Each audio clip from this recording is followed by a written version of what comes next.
Welcome to the Diet Starts Never podcast. I'm your host, Rachel Nigro, aka Coach Rach. This podcast will teach you how to live your healthiest life in and out of the gym and put yourself first again.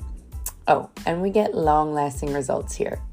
I've made it my mission to help my clients ditch the diet mentality and heal their relationship with food and themselves. After transforming hundreds of bodies and minds, it's your turn. Are you ready?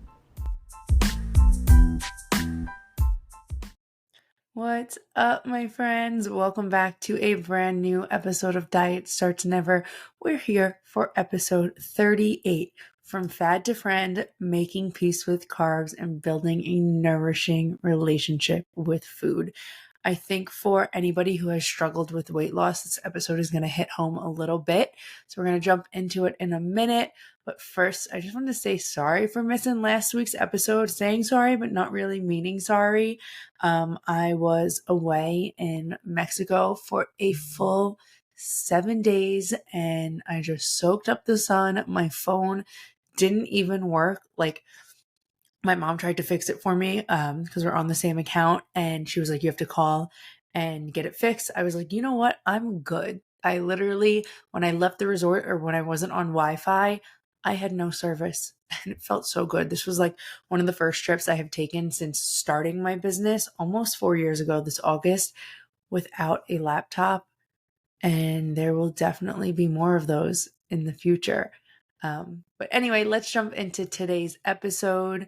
Carbs, you guys, the forbidden fruit, the C word that everyone is afraid of. The reason you think you can't lose weight, but most importantly, the macronutrient that you cannot live without. It's a controversial topic because a lot of people think they do more harm than good, but I'm going to show you otherwise. I've made a lot of episodes about carbs in the past, but it's time for a new refresher for my new and OG listeners. You know, now is the time of the year that people start to think about weight loss for summer and drastic weight loss. And I want to remind you why cutting carbs is not going to get you the short-term or long-term results that you want. So on today's episode, we are debunking carb myths.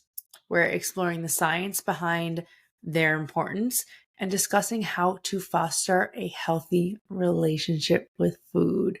I think knowledge is power. So in order to be empowered and get the results that you want out of this life, we need this knowledge, right? So let's go have some fun with it.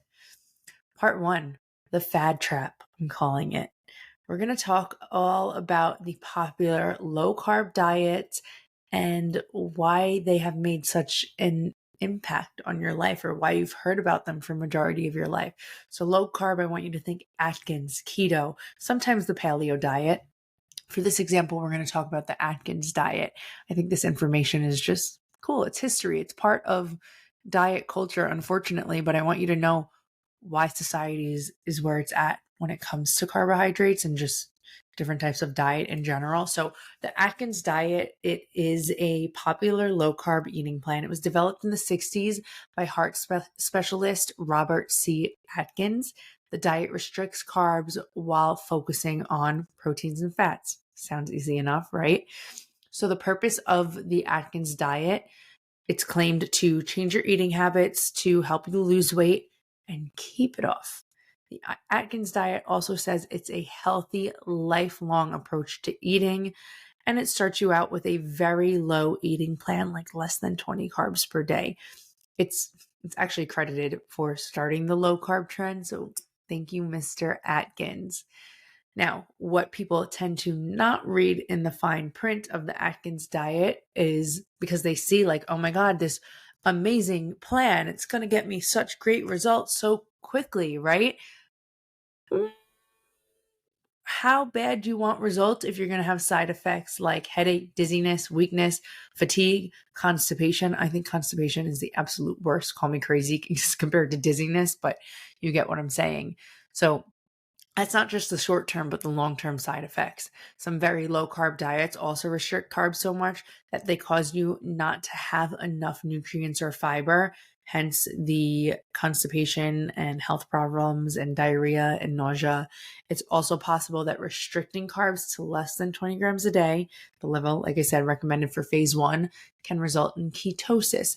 Now, people say all the time ketosis isn't bad. People, meaning people who have tried keto and have lost weight quickly and are afraid to add carbs back into their life. So ketosis occurs when you don't have enough carbohydrates that are broken down into sugar, aka glucose, for energy. So your body breaks down stored fat. This causes ketones to build up in your body. Side effects from ketosis can include nausea, headache, mental fatigue, bad breath. Not just that, but it can do serious damage to your metabolism and your hormones. So that kind of transitions me into the keto diet, where Mr. Atkins most likely got his brilliant multi-million, probably more idea from. This low-carb diet was actually created for children with epilepsy. This diet was created for children with epilepsy that do not respond to their medication, and it was intended to be prescribed under close doctor supervision. The diet was never intended for long-term use, and the doctor would slowly increase the child's carbs under close supervision once the seizure stopped. So they would never keep a child at this low-carb diet for an extended period of time, but it was a medical necessity because they were experiencing seizures. So something that was originally created to help heal sick children was taken and turned into something that was supposed to, quote unquote, heal people who need to lose weight. Honestly, fast forward to now, most of the people who have tried the Atkins diet back in the 60s are still struggling with their weight. That's because removing an entire food group is not a lifelong or temporary solution. Our bodies were designed to function off of the 3 macronutrients: carbs, fat, and protein, as well as micronutrients. So what do you think will happen when you remove an entire nutrient from our bodies, right? It's going to go into like that starvation mode. It's going to have to learn how to function off of something separate. So remember, like fats, the fats in your body and the fats that you're eating were intended to be used for something else. But now when you remove that carb source, the fats that have a role in hormone balancing and nutrient absorption are now being taken away to be used for energy. So see how you can have that hormone imbalance and gut problems and weakness because you're putting a lot of stress on your body by removing something that it needs. So the negative consequences of carb restriction, ask yourself, is it worth it? Is the fatigue from a drastic calorie cut worth it? Is nutrient deficiencies from not getting enough micronutrients worth it? Is digestive issues from lack of fiber worth it? Unhealthy eating habits? Is it worth it to, I don't know, maybe go out to celebrate your birthday and not be able to eat a piece of cake or even a piece of fruit worth it? Is a decreased metabolism or downregulated hormones where you could probably lose your period, lose your hunger, lose your hair? Is that worth it? No, it's not. So what do you think will happen when you add that food group back into your diet? You gain the weight back and then some. That's because you put yourself into such a big calorie deficit by removing the food group. And now every time you eat it, 1, you're in a calorie surplus, but 2, your body thinks it's something completely foreign. So you're going to experience those sugar spikes because your body was retaught or was taught how to function off of fat. And so now carbs is just going to be converted into sugar, and you're going to have constant headaches. You're going to have constant sugar rushes. Imagine always being on a sugar rush. Take it a step further. Like I already said, what happens when you go out to eat? There's almost nothing on that menu for you, and you can't even have a piece of fruit. We don't want that. We don't want to live a life like that. If you can't see yourself eating this way for the rest of your life, you shouldn't be doing it to lose weight. Atkins, keto, they don't let you have pasta. I don't want to be a part of anything that tells me I can't enjoy something. Now, I get it. You might not be enjoying something because maybe every time you eat pasta, you feel like you gain weight. I want to tell you it's not weight gain. It's physically impossible to gain fat from one meal but it could be bloat. It could be water retention because your body's not used to having that carb. So it's going to kind of hold on to it. Also, carbs absorb water. So every time you eat it, your body's going to kind of soak it up a little bit more, but your body will adapt and it'll learn how to process it and break it down. But there is some some carbs that help speed that process up a little bit. You guys know I don't like to label foods as good as good or bad, but I do believe there are some foods we should enjoy in more moderation. There are different types of carbs, so we're going to jump into which types you should include in your everyday diet and which ones you should enjoy in a little bit less moderation. Friend or foe, understanding carbohydrates. And I know you might not care, but I need you to try to care. You need to know the science behind the food that's going into your body. You need to understand why your body needs these foods and how it's going to break it down a bit more. So you might not know this. Maybe you do. Maybe I'm going to teach you a fun fact right now. But carbs are the primary source of energy for the brain, the muscles, and the cells, which is basically your entire body. They also fill glycogen stores. They promote better sleep. They provide the body with fiber. They aid in your central nervous system. So like anxiety, think CNS, which stands for central nervous system, and provide a majority of your micronutrients from fruits and veggies. Carbs are sugar molecules. Carbs and sugar can sometimes be used interchangeably. Sometimes your body breaks down carbohydrates into glucose. Glucose, or blood sugar, is the main source of energy for your body's cells, tissues, organs. Your brain organ, your skin is the largest organ in your body. And glucose can be used immediately or stored in the liver and muscles for later use. Remember, keep in mind, stored in the muscles. And you can reserve it, which is really cool. So carbs can be categorized into two major classes, and this is where we're going to get to learn more about what types of carbs are going to fuel you better and help you reach your goals better. Simple carbs and complex carbs. Very self-explanatory in the names. I'm going to help you understand them. Simple carbs consist of monosaccharides and disaccharides, while complex carbs consist of oligosaccharides and polysaccharides. I promise you don't need to remember the names, but we're getting to a point. So I want you to know that a saccharide can be thought of as a molecule of sugar, and the prefix attached to it provides insight to how many sugar molecules are connected to one another. So complex carbs are more complex because they contain a longer chain of sugar molecules than simple carbs. So think simple carbs, easily digestible, but don't keep you full for long, don't keep you energized for long, usually packed with high sugar, high refined sugar, usually very processed for the most part, and produce a spike in blood glucose, so blood sugar. Complex carbs, on the other hand, are slow digesting, they're fiber packed, they will keep you full and satisfied and energized for a long period of time. So based off of what I just told you, which ones do you think you should be focusing more on? Complex carbs, right? So one of the reasons most people gain weight while eating carbs is because they are mainly eating simple carbs. Simple carbs alone will not give your body enough nutrients to be satisfied. So you may eat a full meal of simple carbs, but still feel hungry. For example, if you're having a fruit bowl for breakfast, fruit is a simple carb. You may only feel satisfied from it for like 30 to 60 minutes before you feel hungry or tired and start craving another sugary carb source to spike your blood sugar.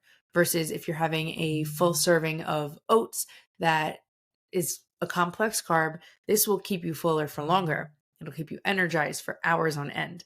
Get the difference? So although simple carbs do have more of a bad rep, maybe bad isn't the best word, but yeah, bad because bad nutritionally, not like your number one food, not going to be your best source. They can still be found in nutritious foods such as fruits and some vegetables, but unfortunately they are in all those sweet treats. And the reason you crave, so when you eat a lot of simple carbs, your body's going to crave more simple carbs because it makes your blood sugar rise quickly, fall quickly, and then it's craving something else that's going to make your blood sugar rise quickly again to give you that spike in energy. Just to take it a step further, when you're tired, if you're exhausted, we usually tend to crave those carbs because your body wants a quick spike in blood sugar. So you're going to crave like sugary, simple carb foods. Get it? So you'll crave like a sweet treat, a piece of cake, a cookie, because your body knows it's going to give you a quick source of energy. So simple carbs are in candy, sugary sports drinks like Gatorade, syrups, table sugar, products with added sugar such as baked goods, most cereals too. They're usually very overly processed and unfortunately will leave you with a headache or stomach pain. Oh my God, the other day I was at my bestie's baby shower and her mother-in-law made all these delicious gluten-free gourmet treats. And I had a cupcake and I was like, oh my God, this is so good. And then like 20 minutes later, I had like a chocolate acorn cookie and it was so good. And then like 30 minutes later, I was like, all right, one more. Let me just try the other cookie. You guys, I had like such a sharp pain in my stomach from all the sugar and such a headache.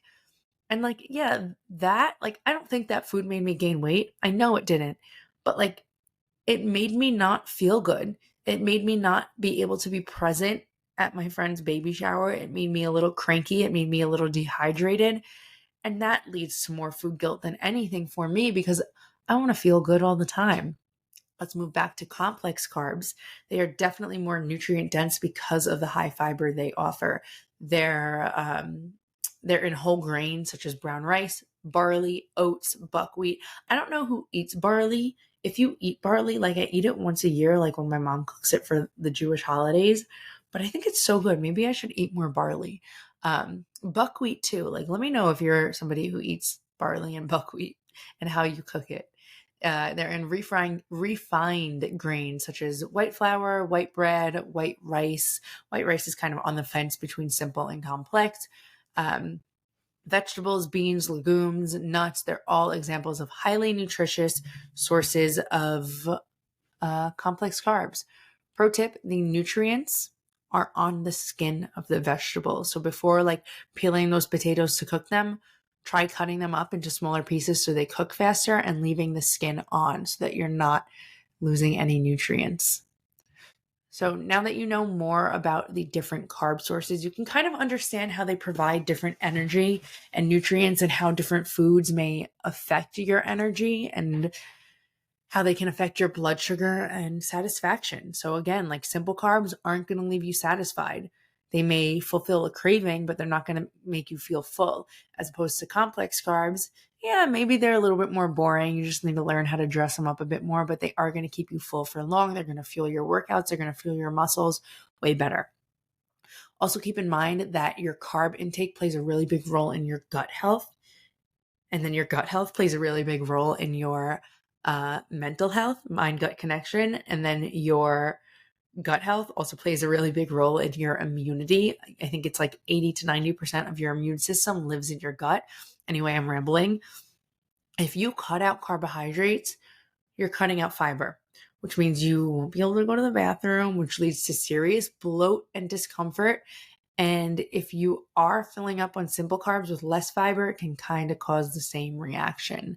A little fun fact for you. Oh my God, I sound like such a nerd when I say that, but having a simple carb on its own without another macronutrient source, preferably a fat, can cause a big insulin spike. So for example, if you sit down in a restaurant and they bring you a piece of bread, eating the bread alone can give you that sugar spike, that sugar rush.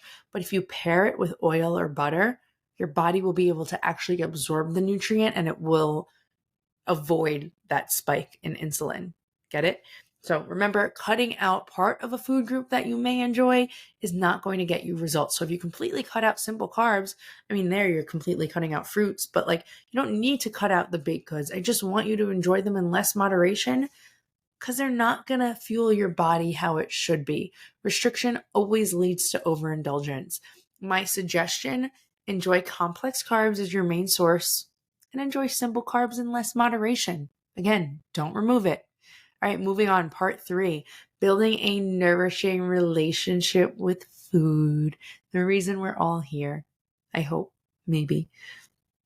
So I want to go through some like practical tips for incorporating healthy carbs into your diet. Let's start with reading your nutrition label, something that is really neglected. So I personally never paid attention to sugar up until a few years ago. I thought, I'm young, I'll digest it. It doesn't really affect me too much. But up until recently, I've really been working hard to regulate it because of the negative side effects of added and refined sugar. And now anytime I eat it, I get such a headache, kind of like the example I just gave you. But you let me know, are you the type of person who picks up a nutrition label and just reads the calories, or do you dive deep into that label? So when reading a nutrition label in terms of carbs, because that's what we're talking about here, I want you to look at 4 things. 1, fiber. Is this food going to provide me adequate fiber or any kind of fiber source that's going to help me digest it? Soluble and insoluble fiber is a whole different discussion for another day.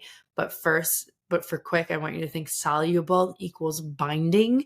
So if you have trouble or if you have trouble with diarrhea, you want something that's more binding fibers.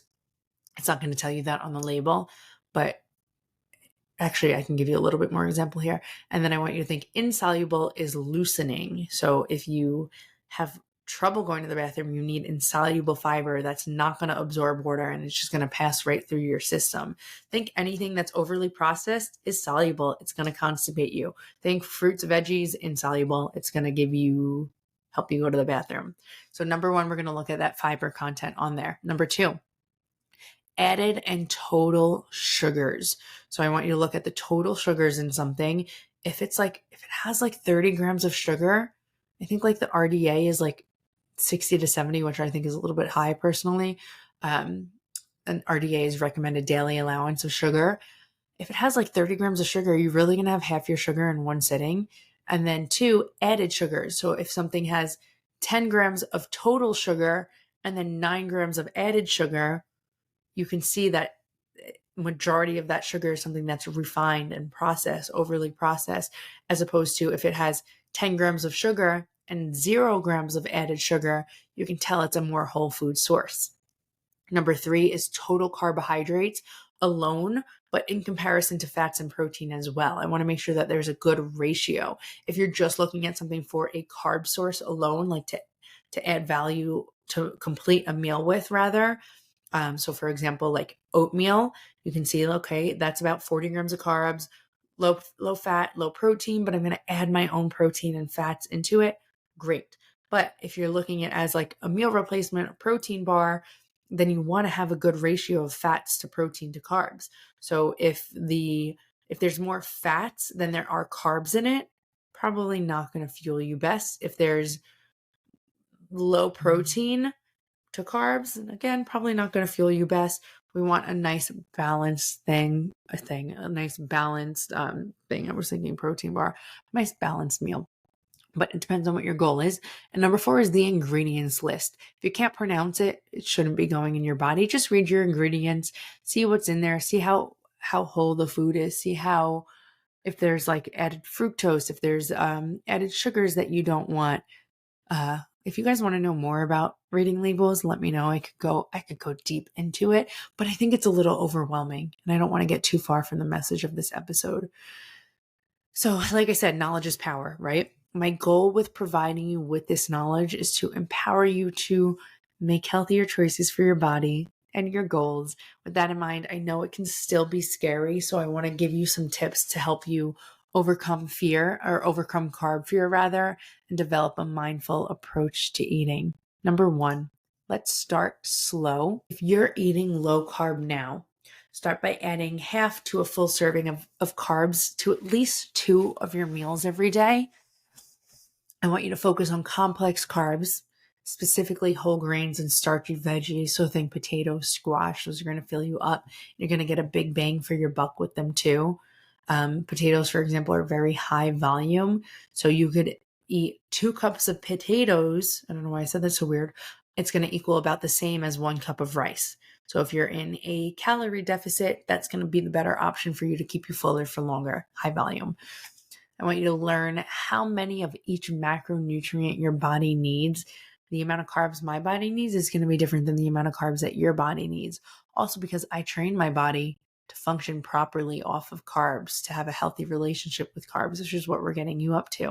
I'm not going to get too deep into macros right now, but carbohydrates should make up majority of your daily calories. Like 40 to 50% of your calories should be from carbs. So like, for example, if you're eating 2000 calories a day, about 800 to 1000 of those calories should be from carbs. So I'm not going to do the math on that, actually. I also don't think that women should ever eat below 150 grams of carbs a day, especially just to maintain a healthy menstrual cycle. Guys, carbs are your energy source. Think about how much energy it takes for your body to produce a period, to ovulate, right? To even create another human. I mean, maybe that's what your goal is, maybe it's not. But like, okay, yeah, if you're trying to get pregnant and you're eating low carb, your body's not going to have enough energy to create that pregnancy. Make sense?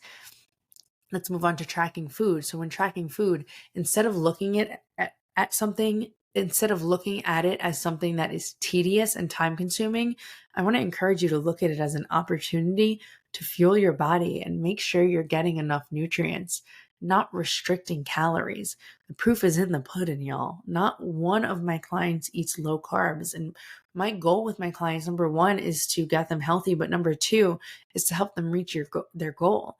And I can't tell you how many times I've increased a woman's calories, carbs specifically, and she lost weight.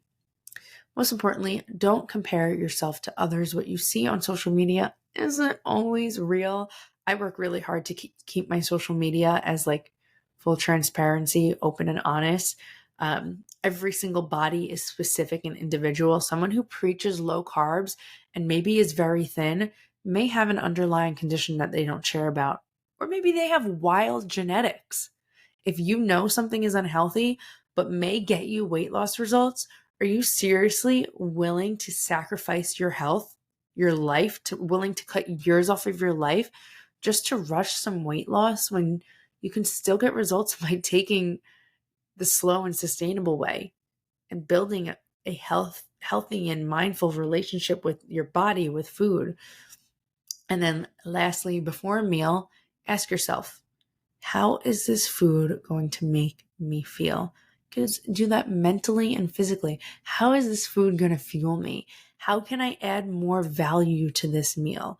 How are these calories going to help me feel good? How are these carbohydrates going to energize me? How are these fats going to help me balance my hormones and absorb nutrients? How is this protein going to help me fuel my muscle and build and maintain more of it?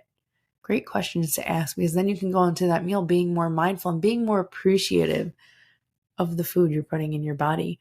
Remember, you get to enjoy this food. You don't have to. You don't have to eat. Yeah, you do. You do have to eat. You don't have to eat the good, healthy foods that you do, right? But you know the benefits of it. You want to take care of your body. You want to take your health to the next level. And I think understanding these carbs is the first step, right? So we're moving on beyond the carb wars. And that's really it, guys. I think I covered a lot here. I hope you understand more about how carbs work in your body and why you need them. If I missed anything or didn't go into enough detail, shoot me a message. I'd love to help you understand carbs in your body a bit further. But just to recap the key takeaways here, guys, carbs are essential for health and for weight loss. Yes, I am a fat loss coach, but number one, most importantly, at the end of the day, I am a health coach here to help you get healthy AF. And then most importantly, moderation and balance are key. If you guys have any questions, please let me know. Reminder, embrace all food groups, ditch the shame, and cultivate a joyful relationship with eating. I hope this episode helped you get one step closer to making peace with carbs and building a healthier relationship with food. Thanks for listening. Have a good day. Bye. Hey guys, Coach Rach here. This podcast is intended to inspire, educate, and support you on your health and fitness journey. I am not a medical doctor and cannot give any professional medical advice. If you are suffering from any kind of medical condition, whether it's mental or physical, please seek help from a qualified health practitioner.